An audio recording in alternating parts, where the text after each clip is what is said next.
check if we are the masters in the aspect of a second.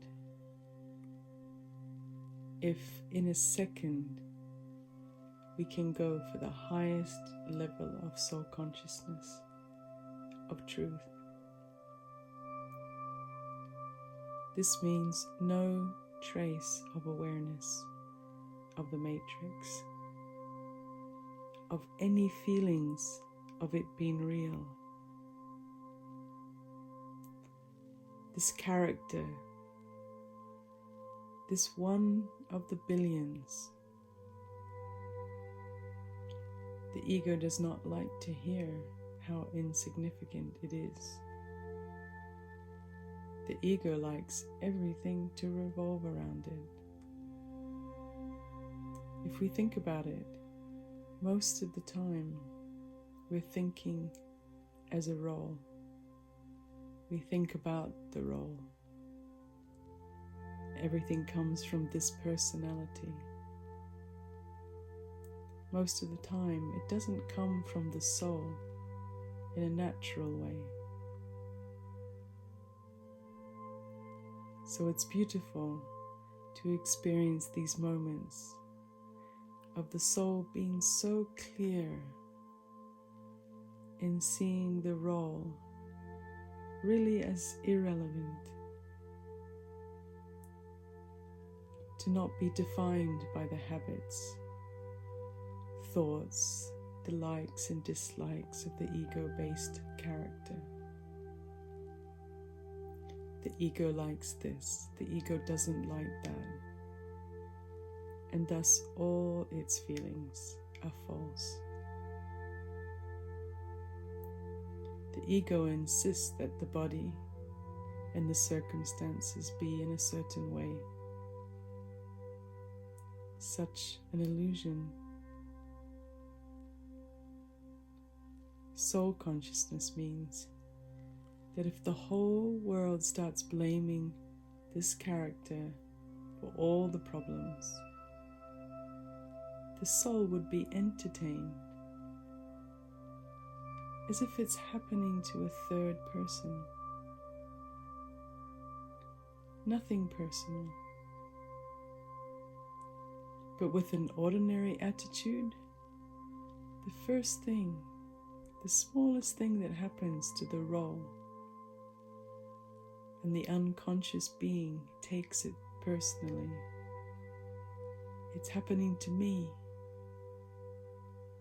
This is why there are so many reactions. The identification is with the role and the changing scenes and the patterns within the matrix.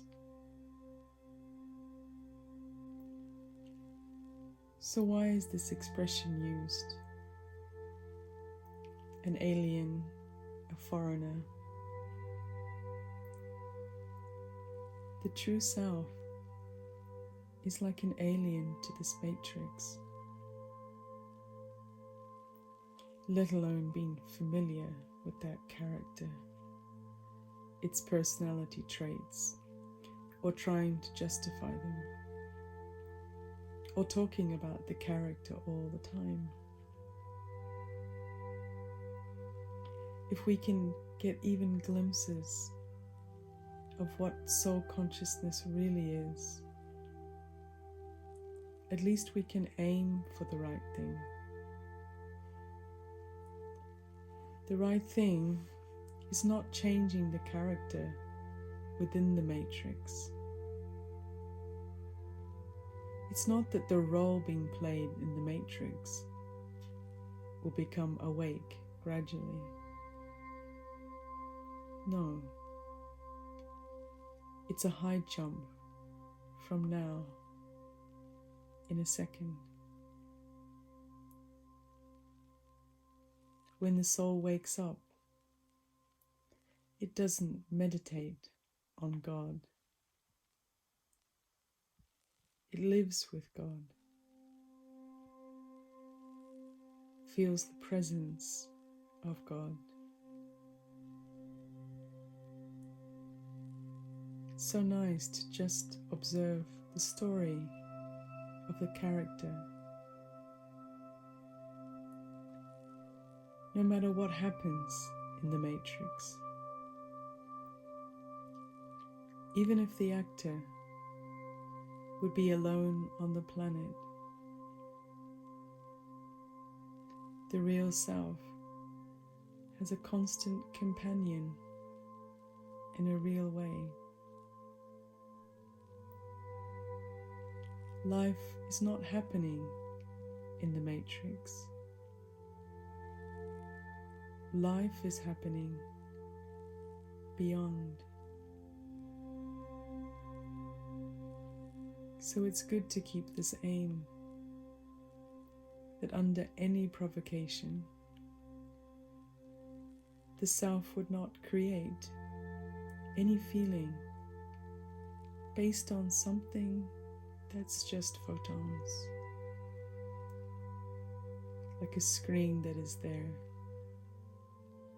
Nothing is there really,